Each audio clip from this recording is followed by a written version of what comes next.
সিলেট থেকে তার যাত্রা, এই যাত্রা হচ্ছে আগামী দিনের বাংলাদেশকে নতুন করে সাজানোর যাত্রা।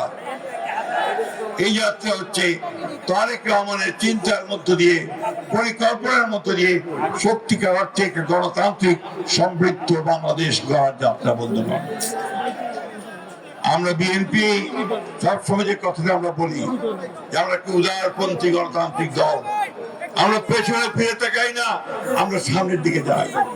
বন্ধুরা, আজকে একটা দল, রাজনৈতিক দল বিভিন্ন রকম কুৎসারণা করছে, মিথ্যা কথা বলছে আমাদের নেতাদের বিরুদ্ধে, এমনকি আমাদের নেতা তারেক রহমান সাহেবের বিরুদ্ধে তারা মিথ্যা আলোচনা করছে। বন্ধুগণ, এই দলটাকে আপনারা চেনেন?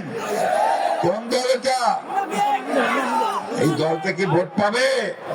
বাংলাদেশের যে জায়গা আছে বন্ধুগণ, এরা বাংলাদেশের স্বাধীনতাকে বিশ্বাস করেনি, এরা পাকিস্তানে যায়নি। বন্ধুগণ, আজকে নতুন করে এরা বলতে শুরু করেছে এরা কি আপনার এখন বাংলাদেশ তৈরি করবে নতুন করে।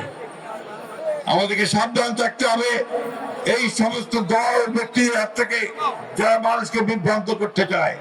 আজকে লড়াইয়ের বিরুদ্ধে বন্ধুগণ, আজকে নতুন করে সেই লড়াইয়ে আমাদের জয়লাভ করতে হবে।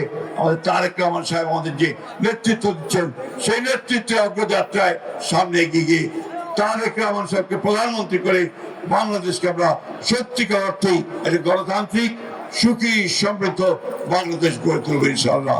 আপনারা সবাই ভালো থাকবেন, সুস্থ থাকবেন। আমি নেতা আছে কি কথা বলেন না কেন? কি স্তব্ধ হয়ে গেছে? নেতা আছে? ভবিষ্যতের প্রধানমন্ত্রী কে? আরো জোরে বলতে হবে, প্রধানমন্ত্রী কে? আরে জিতবে কে? মার্কা কে? দরকার কে?